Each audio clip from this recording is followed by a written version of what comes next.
What we're looking for in our pack 1. Pack 1 is the best card in the pack, which in this instance is going to be either of these fetch lands, perhaps the Mox Diamond. I like to keep myself open with the fetch lands, and I generally like green better than I do black in cube, just personal preference, so we're going to go with the Windswept Heath. We have some more lands in this pack, and nothing really stands out of the non-land cards, so I'm just going to continue picking what I think is the best card in the pack, which is this Arid Mesa.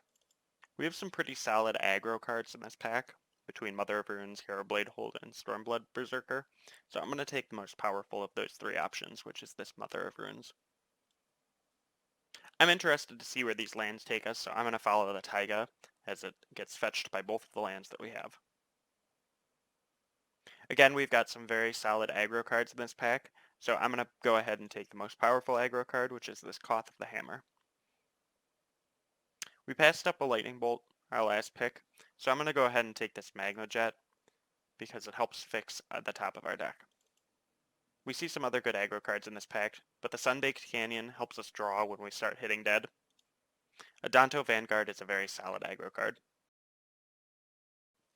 This is an interesting pack because we could take Hexdrinker if we wanted to merge more into green, but Grafted Wargear and Figure of Destiny are both solid options.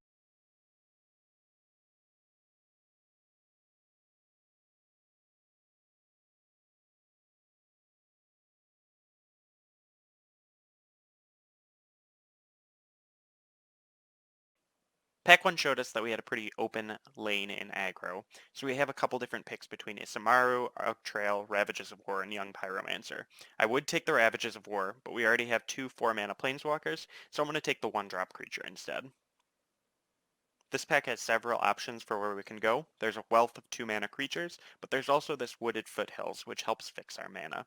I think I'm going to bank on the Wooded Foothills and hope that one of the 2-mana creatures wheels back to us. This plateau is enticing, as is the Path to Exile and the Soldier of Pantheon, but the Gideon Blackblade is just too good to pass up.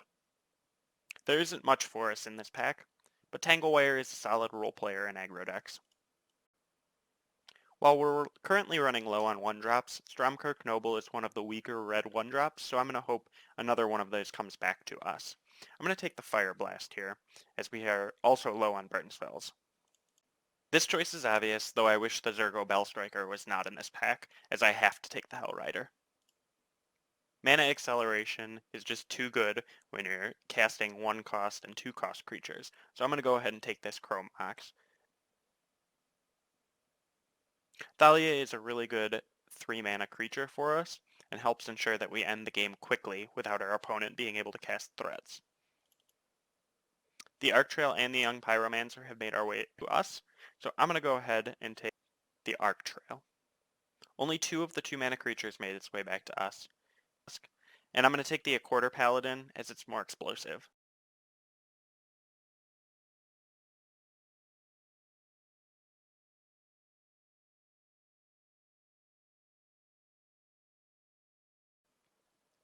We have an Incinerate and a Searing Spear, as well as a Restoration Angel and an Angel of Invention.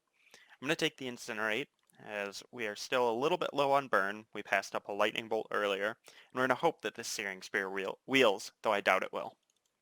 Sulfuric Vortex is the best pick in this pack, and one of the better cards in our deck. This is a tough pick. Burst Lightning, Student of Warfare, and Blade Splicer are all suboptimal options for cards we already have. I'm going to pick the Blade Splicer since we're light on 3-drop creatures.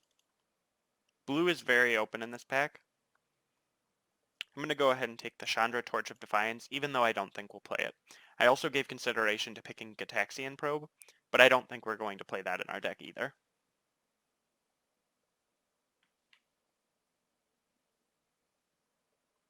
Lands that come into play tapped aren't the best, so I'm passing up this Needle Spires, and instead taking the cheap removal, which is good against our deck.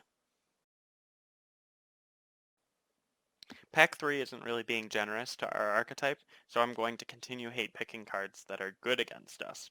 I'm going to take this Grizzlebrand in order to take a Reanimator threat away from those players. Recruiter of the Guard may be able to help us get a few of our creatures.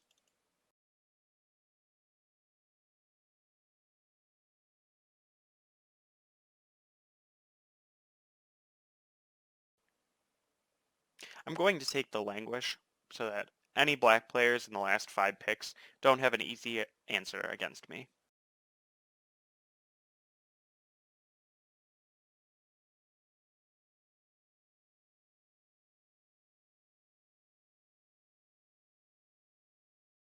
So here's our final deck configuration. We made some difficult cuts, including Blade Splicer and Recruiter of the Guards, since we had a few too many 3-drops, as well as Chandra, Torch of Defiance, and Angel of Invention, which were both on our top end, but not the most efficient and not the most aggro cards. I also cut this Fire Drinker Satyr as one of our weaker 1-drops, as well as the Needle Spires. Really don't like including tapped lands, especially on turn 1 or 2, where it can really throw a wrench in your aggro plans. Thanks for watching, and I hope to catch you next time.